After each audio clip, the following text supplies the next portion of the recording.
कारगिल विजय दिवस पर प्रधानमंत्री नरेंद्र मोदी ने आज द्रास के कारगिल युद्ध स्मारक पर जाकर सर्वोच्च बलिदान देने वाले वीर सपूतों को नमन कर दी श्रद्धांजलि। कहा, आतंक के सरपरस्तों के मंसूबे कभी नहीं होंगे कामयाब। हरियाणा के मुख्यमंत्री नायब सिंह सैनी ने हिसार में राज्य स्तरीय शहरी स्थानीय निकायों के जनप्रतिनिधि सम्मेलन को किया संबोधित। कहा, वार्ड कमेटी गठित होने तक संबंधित वार्ड के पार्षद के पास होगी फुल पावर। कृषि मंत्री शिवराज सिंह चौहान ने संसद में कहा कि एमएसपी की कानूनी गारंटी से जुड़ा मामला गठित समिति के पास विचाराधीन, सरकार सिफारिशों पर करेगी विचार।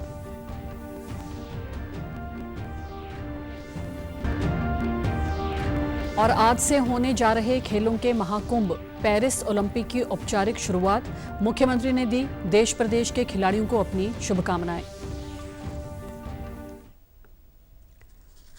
नमस्कार, मैं भानुप्रिया। अब समाचार विस्तार से। कारगिल विजय दिवस की रजत जयंती के अवसर पर प्रधानमंत्री नरेंद्र मोदी ने आज लद्दाख के द्रास में स्थित कारगिल युद्ध स्मारक पर जाकर मां भारती की रक्षा में सर्वोच्च बलिदान देने वाले वीर सपूतों को नमन कर अपनी श्रद्धांजलि अर्पित की। प्रधानमंत्री ने कारगिल युद्ध स्मारक के संग्रहालय का भी दौरा किया और शहीदों के परिजनों से मुलाकात की। इस दौरान प्रधानमंत्री द्वारा पहला विस्फोट कर शिंकुन लौह सुरंग परियोजना के कार्य का भी शुभारंभ किया गया। 4 किलोमीटर से लंबी ये सुरंग 15,800 फीट की ऊंचाई पर स्थित है, जो शिंकुन दर्रे को बाईपास करेगी। इसके निर्माण से कई किलोमीटर की दूरी कम होगी और सफर में समय भी बचेगा। सैन्य और सामरिक महत्व वाली ये सुरंग हर मौसम में लद्दाख की कनेक्टिविटी बनाए रखने में भी मददगार सिद्ध होगी। इसके अलावा लद्दाख और हिमाचल प्रदेश में विकास के नए रास्ते खुलेंगे। इस अवसर पर संबोधित करते हुए प्रधानमंत्री नरेंद्र मोदी ने कारगिल युद्ध में देश को विजय दिलाने वाले सभी शूरवीरों को प्रणाम करते हुए कहा कि कारगिल में हमने केवल युद्ध नहीं जीता था, बल्कि ये हमारे सत्य, संयम और सामर्थ्य का अद्भुत परिचय था। उन्होंने कहा कि राष्ट्र की रक्षा के लिए अपना सब कुछ लुटाने वालों के नाम अमिट रहते हैं। देश सेना के पराक्रम के प्रति सदा ऋणी रहेगा। प्रधानमंत्री ने कहा कि आज सेना अधिक सक्षम हुई है और आत्मनिर्भर बन रही है। उन्होंने आतंक के सरपरस्तों को आगाह करते हुए कहा कि उनके मंसूबे कभी कामयाब नहीं होंगे। लद्दाख और जम्मू कश्मीर के विकास के सामने आ रही हर चुनौती को भारत परास्त करके ही रहेगा। आत्मनिर्भर हो रही है। आज डिफेंस प्रोक्योरमेंट में बड़ी हिस्सेदारी भारतीय डिफेंस इंडस्ट्री को दी जा रही है। मैं आतंकवाद के इन सरपरस्तों को कहना चाहता हूं कि उनके नापाक मंसूबे कभी कामयाब नहीं होंगे। आतंकवाद को हमारे जाबाज पूरी ताकत से कुचलेंगे। दुश्मन को मुंहतोड़ जवाब दिया जाएगा। प्रधानमंत्री ने अग्निपथ योजना का जिक्र करते हुए इसे समय की मांग बताया। उन्होंने कहा कि इस योजना के जरिए हम सेना को युवा बनाना चाहते हैं। पेंशन बचाने के लिए इस योजना को लाने के आरोप पर उन्होंने कहा कि देश में इसे लेकर भ्रम फैलाया जा रहा है। सेना का मतलब है 140 करोड़ देशवासियों की सुरक्षा और शांति की गारंटी। से देश की ताकत बढ़ेगी और देश का सामर्थ्यवान युवा भी मातृभूमि की सेवा के लिए आगे आएगा। और पैरामिलिट्री फोर्सेस में भी अग्निवीरों को प्राथमिकता देने की घोषणाएं की है। कुछ लोगों की समझ को क्या हुआ है, ऐसा भ्रम फैला रहे हैं कि सरकार पेंशन के पैसे बचाने के लिए ये योजना लेकर आई है।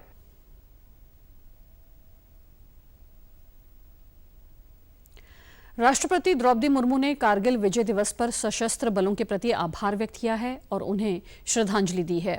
एक सोशल मीडिया पोस्ट में राष्ट्रपति ने 1999 में कारगिल की चोटियों पर भारत माता की रक्षा करते हुए सर्वोच्च बलिदान देने वाले वीरों को याद किया। राष्ट्रपति ने कहा कि उनका बलिदान और वीरता प्रत्येक नागरिक को प्रेरित करती रहेगी। रक्षा मंत्री राजनाथ सिंह ने 25 साल पहले कारगिल युद्ध के दौरान देश के क्षेत्र की रक्षा के लिए बेहद कठोर परिस्थितियों में बहादुरी से लड़ने वाले सशस्त्र बलों के कर्मियों को श्रद्धांजलि अर्पित की। 26 जुलाई 1999 को भारतीय सेना ने लद्दाख में कारगिल की बर्फीली ऊंचाइयों पर लगभग 3 महीने की लंबी लड़ाई जीती, जो कि ऑपरेशन विजय की सफलता की घोषणा थी। युद्ध में पाकिस्तान पर भारत की जीत की याद में इस दिन को कारगिल विजय दिवस के रूप में मनाया जाता है।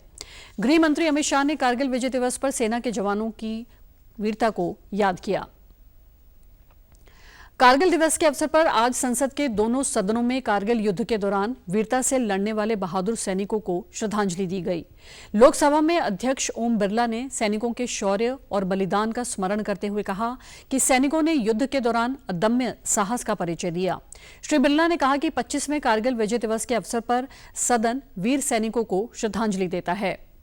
राज्यसभा में सभापति जगदीप धनखड़ ने कहा कि युद्ध के दौरान भारतीय सशस्त्र बलों के अदम्य साहस और वीरता को संजोते हुए कृतज्ञ राष्ट्र कारगिल विजय दिवस की 25वीं वर्षगांठ मना रहा है। उन्होंने कहा कि ये सदन कारगिल की प्रतिकूल परिस्थितियों और दुर्गम इलाके के बावजूद दुश्मन पर शानदार विजय प्राप्ति में सैनिकों की असाधारण वीरता के लिए सशस्त्र बलों के दृढ़ संकल्प और प्रतिबद्धता को नमन करता है। युद्ध के दौरान अपने प्राण न्यौछावर करने वाले सैनिकों की याद में दोनों सदनों में मौन रखा गया।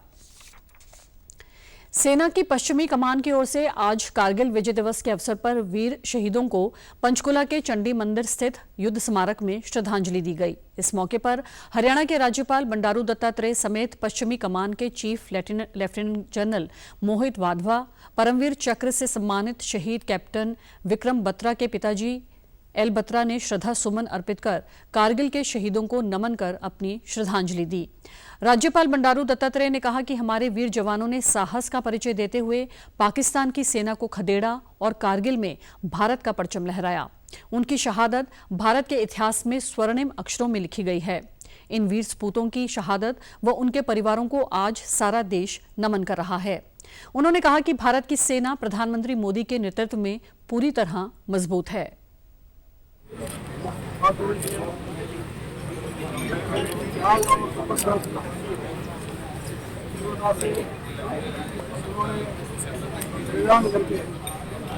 भारत को विजय दिलाया, पाकिस्तान को सीमा पर हराया। ये दिवस भारत के इतिहास में आज का महत्वपूर्ण हिस्सा है। और आज दक्षिण कमान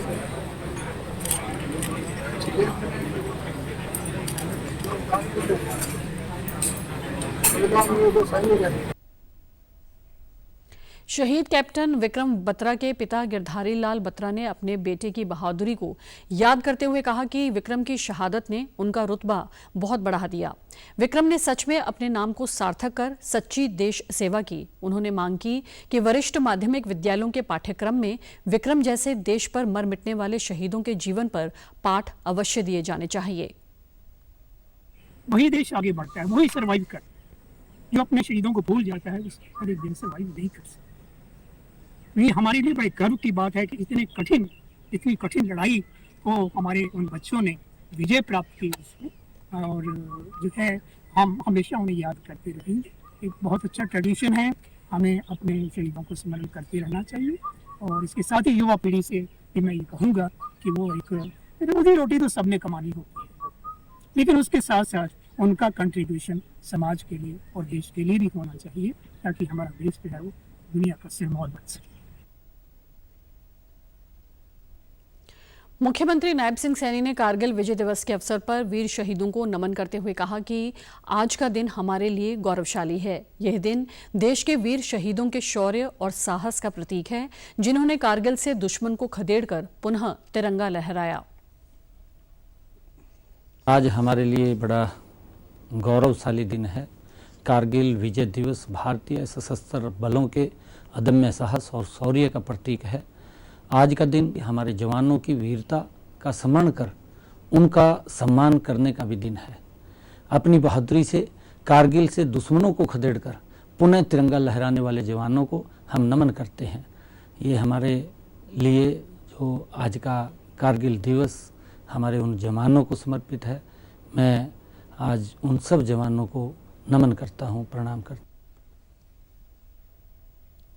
सूचना और प्रसारण मंत्री अश्विनी वैष्णव ने आज कारगिल दिवस के अवसर पर शहीदों को श्रद्धांजलि अर्पित की।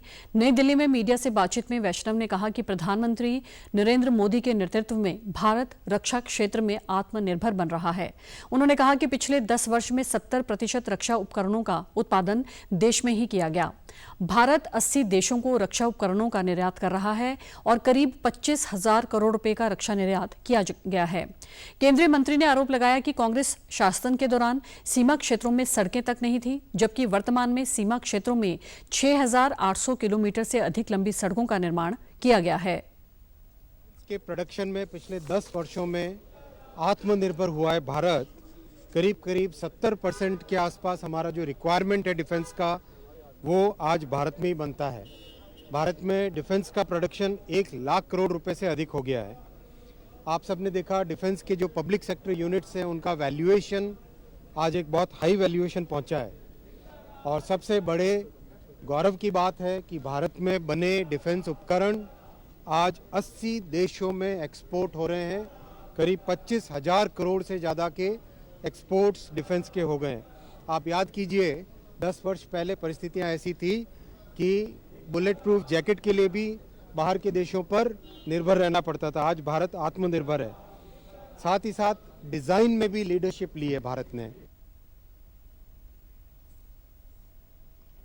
हिसार में कल शहरी स्थानीय निकायों के जनप्रतिनिधियों का राज्य स्तरीय सम्मेलन आयोजित हुआ।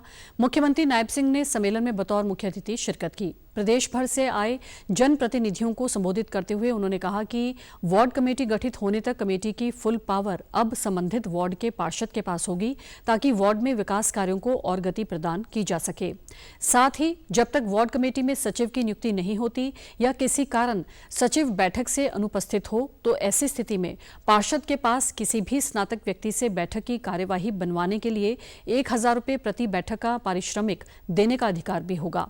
इसके अलावा वार्ड कमेटी की प्रत्येक तिमाही बैठक के लिए पार्षद को बतौर चेयरमैन बैठक भत्ता भी दिया जाएगा। मेयर था उसको हमने 25,000 रुपए देने का मानदेय किया और जो डिप्टी मेयर था उसको 20,000 रुपए और जो कारपोरेशन के अंदर मेंबर हैं, मेंबर को 15,000 रुपए हम देते हैं। म्युनिसिपल काउंसिल के अंदर जो चेयरमैन है उसको 18,000 रुपए देते हैं। जो वाइस प्रेसिडेंट है उसको 12,000 देते हैं। कोई भी पार्षद, यहां मैंने कहा है कि आप भी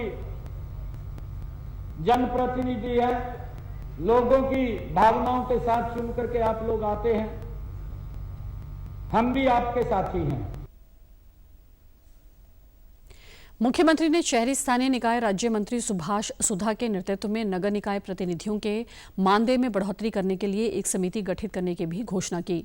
उन्होंने कहा कि ये समिति सभी से विचार विमर्श कर जल्द ही अपनी रिपोर्ट देगी। उन्होंने घोषणा करते हुए कहा कि अब से तिमाही बैठक में शामिल होने के लिए नगर पालिका के पार्षद को 1,600 रुपये की बैठक भत्ता राशि मिलेगी।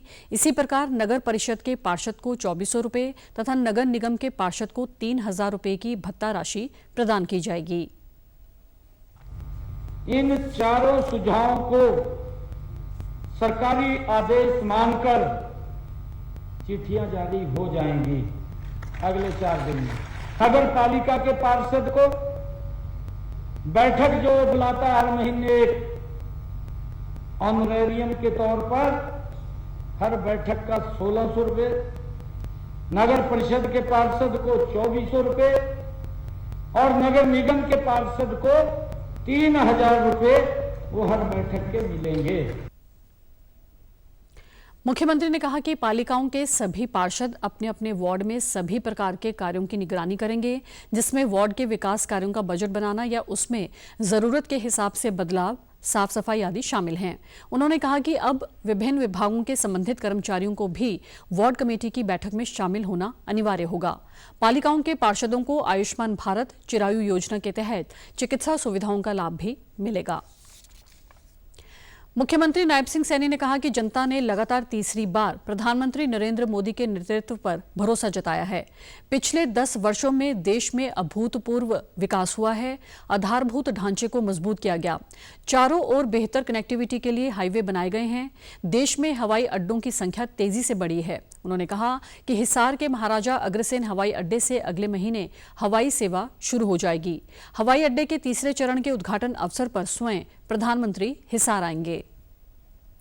आदरणीय प्रधानमंत्री जी को, आदरणीय मनोहर लाल जी को, जिन्होंने हिसार जैसे सिटी के अंदर भी अगस्त तक यहाँ पर जहाज उड़ना शुरू हो जाएगा, यहाँ पर भी महाराजा अग्रसेन एयरपोर्ट गति से बन रहा है, जिसके दूसरे चरण का मैंने उद्घाटन कर दिया है। जब तीसरे चरण का उद्घाटन होगा तो माननीय प्रधानमंत्री जी यहां आने वाले हैं। यहां से जहाज उड़ेगा। इस क्षेत्र का तो विकास होगा, परंतु इसके साथ साथ पंजाब और हमारे राजस्थान के लोगों को भी यहां पर सुविधा मिलेगी। ये कनेक्टिविटी की बात है। दुनिया से हिसार जुड़ रहा है। यहां से दुनिया में लोग जाने वाले हैं। कृषि मंत्री शिवराज सिंह चौहान ने प्रश्नकाल के दौरान राज्यसभा में पूछे गए एक सवाल के जवाब में बताया कि एमएसपी की कानूनी गारंटी से जुड़े मसले पर समिति गठित हुई है। 3 उद्देश्यों को लेकर गठित हुई समिति की कई बैठकें हो चुकी हैं, जो एमएसपी के साथ ही कृषि मूल्य की स्वायत्तता को अधिक व्यवहारिक बनाने और कृषि विपणन को मजबूत करने के साथ ही प्राकृतिक खेती पर भी विचार विमर्श कर रही है। सरकार समिति की सिफारिशों पर विचार करेगी।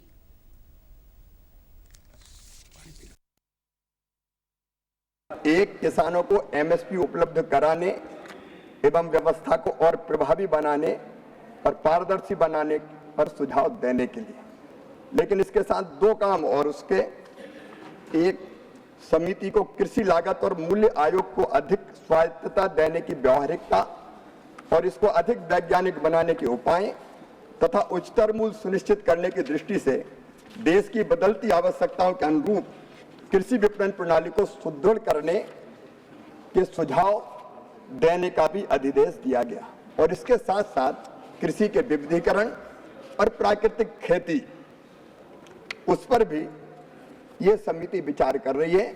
जैसा कि माननीय सदस्य ने कहा, 22 बैठकें हो चुकी है। लगभग 22 जुलाई से अब तक 6 बैठकें और 35 उप समिति की बैठकें हो गई है। अभी समिति की रिपोर्ट नहीं आई। समिति अपना कार्य कर रही है और जैसे ही समिति अपनी रिपोर्ट देगी, सिफारिश करेगी, सरकार उस पर विचार करेगी। हरियाणा विधानसभा अध्यक्ष ज्ञानचंद गुप्ता ने कल नई दिल्ली पहुंचकर केंद्रीय गृह मंत्री अमित शाह से मुलाकात की। इस दौरान दोनों नेताओं के बीच लोकसभा चुनाव के परिणाम और हरियाणा में होने वाले विधानसभा चुनाव को लेकर व्यापक चर्चा हुई। भाजपा के संगठनिक विषयों पर भी बातचीत हुई। इस मौके पर प्रधानमंत्री नरेंद्र मोदी के विकसित भारत के संकल्प को लेकर बीते वर्षों में पंचकुला में हुए विकास कार्यों के विवरण स्वरूप उपेक्षित पंचकुला बना विकसित पंचकुला पुस्तक भेंट की। इस मुलाकात के दौरान गृह मंत्री द्वारा आगामी विधानसभा चुनाव की रणनीति एवं कार्यों पर भी चर्चा की गई।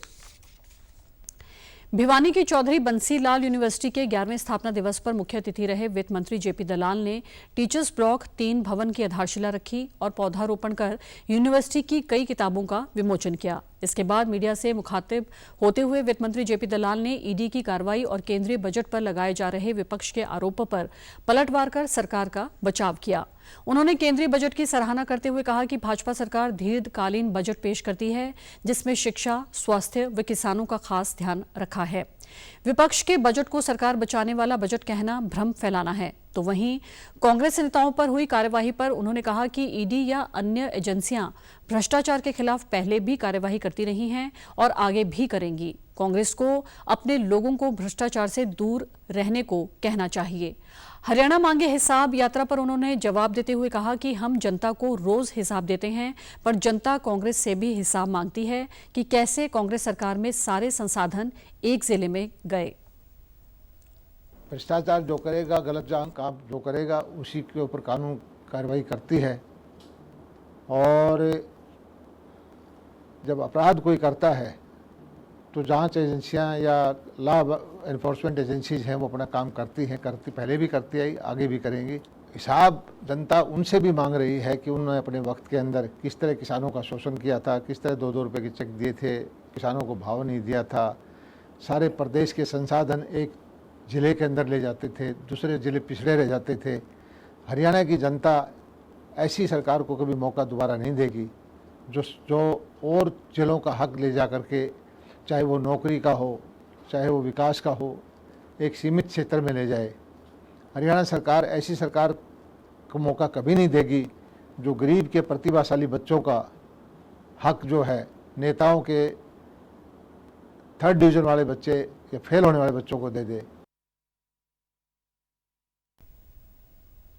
पूर्व उप मुख्यमंत्री और जजपा नेता दुष्यंत चौटाला ने संसद में पेश हुए बजट को हरियाणा के लिए निराशाजनक बताया। आज चंडीगढ़ में पत्रकारों से बातचीत करते हुए उन्होंने कहा कि चुनावी वर्ष होने के बावजूद राज्य को बजट में कुछ खास नहीं मिला। अनुमति प्राप्त सड़क परियोजनाओं को भी बजट में जगह नहीं दी गई। 3000 करोड़ की भिवानी हिसार सड़क परियोजना का भी जिक्र नहीं किया गया। चुनावी वर्ष देखते हुए हरियाणा को निराशा हाथ लगी। जहां रोड प्रोजेक्ट्स जो डीपीआर और cabinet sub committee on infrastructure द्वारा अप्रूव्ड थे, उनको भी यूनियन बजट के अंदर इस बार जगह नहीं मिली। और केंद्र की सरकार बचाने और चलाने के लिए इस बार का यूनियन बजट केवल मात्र बिहार और आंध्र तक सीमित करने का काम केंद्र सरकार ने किया। हैरानी की बात है कि 3500 करोड़ के हिसार रेवाड़ी हाईवे को तो जगह नहीं मिली, मगर 36,000 करोड़ का रोड इंफ्रास्ट्रक्चर डेवलपमेंट बिहार के लिए वित्त मंत्री ने स्पेशल अनाउंस किया।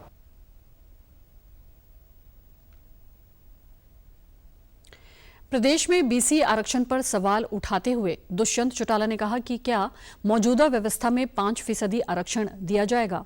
बागी विधायकों पर बोलते हुए उन्होंने कहा कि दोनों विधायक पार्टी विरोधी गतिविधि में शामिल रहे। हमने स्पीकर के पास याचिका लगाई है। उन्होंने बताया कि वे मामले की जल्द सुनवाई चाहते हैं और वे विधानसभा अध्यक्ष से मिलेंगे। का प्रावधान क्या मुख्यमंत्री अलग से करेंगे या जो एग्जिस्टिंग बैकवर्ड क्लासेस का आरक्षण है उसमें से काट कर करेंगे? क्योंकि आज भी हरियाणा जो 49.9% से ज्यादा संवैधानिक तौर पर हम आरक्षण नहीं कर सकते, उस आंकड़े को छू चुका है। तो 5% का नया प्रावधान करना बीसीए के लिए ये साफ दिखाता है कि किसी ना किसी के आरक्षण में या तो कटौती होगी। पिटीशन रणधीर सिंह जी ने लगाई थी 2 विधायकों के विरुद्ध, उसको एक्सेप्ट तो कर दिया, मगर कंवरपाल जी के टाइम पर 1 हफ्ते के नोटिस के अंदर सुनवाई हुई। अध्यक्ष महोदय ने इसमें महीने का समय दिया। तो हमारी यही मांग है कि उसकी शॉर्ट डेट देकर उसकी हेयरिंग तुरंत शुरू करी जाए और कानूनी तौर पर दोनों विधायकों की सदस्यता खारिज। करनाल की सहकारी चीनी मिल ने देश भर में अपनी दक्षता को सिद्ध किया है। देश की 260 चीनी मिलों में से करनाल की सहकारी चीनी मिल को तकनीकी दक्षता की श्रेणी में राष्ट्रीय स्तर पर प्रथम पुरस्कार मिला है। मिल ने पहली बार बिना कर्ज लेकर फायदे में रहते हुए किसानों को सबसे कम समय में गन्ने का भुगतान किया है। पुरस्कार मिलने पर शुगर मिल में एक कार्यक्रम का आयोजन किया गया, जिसमें सरकार और किसान एक ही मंच पर नजर आए और एक साथ मिलकर शुगर मिल को आगे बढ़ाने की बात की। विधायक हरविंदर कल्याण ने बताया कि national cooperative sugar factories federation NFCSF द्वारा हर साल देश की सहकारी चीनी मिलों का मूल्यांकन करने के बाद इन पुरस्कारों की घोषणा की जाती है। इस वर्ष का पुरस्कार वितरण समारोह 10 अगस्त को नई दिल्ली में आयोजित किया जाएगा। वास्तव में एक बहुत बड़ी उपलब्धि है, क्योंकि हमारी करनाल की जो कोऑपरेटिव शुगर मिल है, इसका अव्वल आना पूरे देश के अंदर टेक्निकल क्षेत्र में, उस दृष्टि से तो मैं समझता हूं कि इसके लिए मिल, करनाल शुगर मिल का पूरा परिवार बहुत बहुत बधाई का पात्र है। 30 सालों के बाद 2021 में दोबारा जब इसकी क्षमता 3500 TCD जो इसकी बनी है, तो उससे एक वाइबिलिटी भी बनती है। और हमारे इलाके की ये डिमांड भी थी, सभी किसान भाइयों की भी ये डिमांड थी। दो कारण से थी, क्योंकि एक कंडम शुगर मिल बार बार खराब होता है, जिससे किसानों को दिक्कत होती है, और दूसरी क्योंकि गन्ना हमारी यमुना बेल्ट में बहुत ज़्यादा जो है गन्ने की फसल उगाई जाती है। सरकार के सहयोग से 665 करोड़ में मिल का नवीनीकरण किया गया और आज इसकी क्षमता बढ़कर 3500 टीसीडी हो गई है। पूरी तरह आधुनिक इस चीनी मिल में वर्तमान में सल्फर फ्री चीनी का उत्पादन हो रहा है और गन्ने का वेस्ट बेचकर मुनाफा कमाया जा रहा है। चीनी मिल के प्रबंध निदेशक हितेंद्र शर्मा ने कहा कि मिल में गन्ने की आधुनिक किस्मों पर शोध के लिए टिश्यू कल्चर लैब भी स्थापित की गई है। उन्होंने कहा कि हर चौथे दिन किसानों का भुगतान हो रहा है जो अपने ही संसाधनों से किया जा रहा है। जो है आधुनिक तकनीक के ऊपर आधारित है, जिससे सल्फर फ्री रिफाइंड शुगर का उत्पादन होता है और इसके अलावा जो है प्रदूषण के सभी मानकों को हम पूरा करते हैं। और चीनी मिल जो है देश की अर्थव्यवस्था को मजबूत बनाने में जो है अपना महत्वपूर्ण योगदान रखती है, क्योंकि चीनी के अतिरिक्त मोलासेस, बिजली, मैली और खोई का उत्पादन करके हम इसको बेच करके अर्थव्यवस्था में अपना योगदान देते हैं। अहीरवाल क्षेत्र स्वतंत्रता और स्वाभिमान के लिए जूझने वाले रणबांकुरे की महान भूमि रहा है, जिसका महेंद्रगढ़ जिला वीरों की धरा है। कारगिल युद्ध में महेंद्रगढ़ के सैनिकों का पूरा योगदान रहा है। इस युद्ध में महेंद्रगढ़ की धरती के 9 लाल देश के नाम शहीद हो गए थे। शहीद हवलदार हनुमान के भाई सुरेश यादव ने बताया कि उनकी इच्छा थी सेना में जाकर देश सेवा करना। हमें गर्व है कि हमारे भाई देश के लिए शहीद हुए। क्षेत्र में सम्मान के साथ उनका नाम लिया जाता है। आर्मी की तैयारी करता था और उसकी इच्छा थी कि मैं आर्मी भर्ती हूँ, देश की सेवा करूँ। मेरे पिताजी भी आर्मी में थे, उनकी भी इच्छा थी मैं अपने बेटे को सेना में भर्ती करूँ, देश की सेवा करूँ। उनकी इच्छा बहुत थी, इसलिए हम भी खुश हैं। हमारे भाई देश के लिए शहीद हुए, इस बात से हम बहुत ही खुश हैं। गांव दोंगड़ा निवासी सेवानिवृत्त सूबेदार मेजर लीलाराम ने बताया कि हमारे गांव के खजान सिंह शहीद हुए थे। वो आईटीबीपी में थे। उनकी शहादत पर पूरे जिले और गांव को गर्व है। 527 जवान शहीद हुए थे, जिसके अंदर हरियाणा प्रदेश से 78 जवान शहीद हुए थे। और इस हिंदुस्तान के अंदर महेंद्रगढ़ डिस्ट्रिक्ट वीरों की धरती रही है, जिसके अंदर हमारे महेंद्रगढ़ डिस्ट्रिक्ट से 9 जवान शहीद हुए थे, जिसके अंदर एक हमारे बहादुर सैनिक खजान सिंह थे जो आईटीबीपी के अंदर थे, जो 58 में उनका जन्मदिन हुआ था और 99 में वो शहीद हुए थे। जो उसके ऊपर हमारे पूरे हरियाणा को और हमारे पूरे गांव को और क्षेत्र को गर्व है। और पूरी इंडियन आर्मी में हमारे जवानों का बहुत अच्छा सहयोग रहा है। पूरी आर्मी के अंदर हरियाणा के सबसे ज़्यादा फौजी है और उससे ज़्यादा महेंद्रगढ़ डिस्ट्रिक्ट के सबसे ज़्यादा फौजी है। इस चीज़ को पूरे हिंदुस्तान को पता है और सरहद पर जो बलिदान दिया है पूरी हिंदुस्तान की आर्मी को अंदर इतिहास है हमारा। कारगिल विजय दिवस की रजत जयंती की पूर्व संध्या पर कल शाम हिसार के महावीर स्टेडियम में भारतीय सेना और एनसीसी कैडेट्स द्वारा एक कार्यक्रम का आयोजन किया गया, जहां कारगिल विजय पर आधारित फिल्म, स्टैटिक बैंड प्रदर्शनी व मिलिट्री बैंड प्रदर्शनी लगाई गई। सेवानिवृत्त कर्नल चंद्र सिंह रेडू ने कहा कि आज का दिन हर देशवासी के लिए गर्व का दिन है। ऐसे कार्यक्रम आयोजित होने से आज युवाओं को पता चलता है कि हमारे वीर सैनिकों ने किन विषम परिस्थितियों में लड़ाई लड़ी और विजय हासिल की। उन्होंने कहा कि कारगिल युद्ध में कई वीर सैनिकों ने भाग लिया। उनमें से 527 बहादुर सैनिकों ने भारत माता की रक्षा करते हुए अपने प्राण न्योछावर कर दिए। मैं कारगिल युद्ध में हम उस टाइम नॉर्थ ईस्ट यूनिट आई थी और जलालाबाद में डिप्लॉय थे। बहुत गौरव की बात है।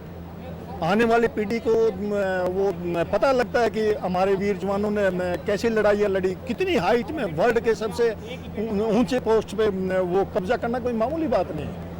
वहाँ पर आपको चढ़ा नहीं जाएगा, कोई पेड़ नहीं है, मेरे पत्थर ही पत्थर है, नोकीली पहाड़ियाँ हैं।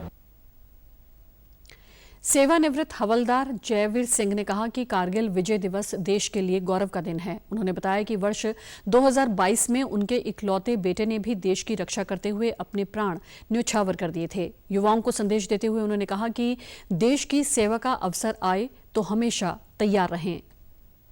हर रोज मतलब स्पेशल है और आज का दिन तो ऐसा स्पेशल है तो कि देश के अंदर इसके लिए जितना भी करें उतना ही थोड़ा है। और मेरा बेटा भी शहीद हुआ है, निशांत मलिक, 11 अगस्त 2022 को। इतना गर्व करता हूँ शायद कोई ना करता हो। एक ही बेटा था मेरा।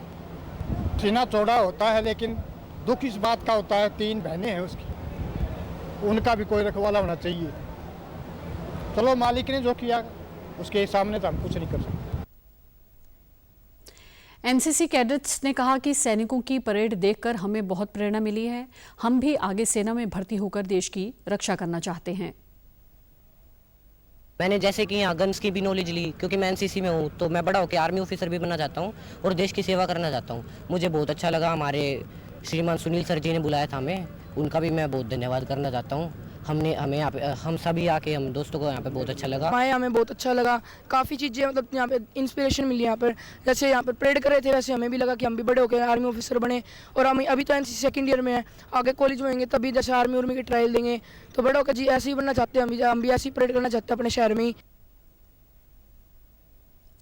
समाचारों में आज इतना ही। नमस्कार।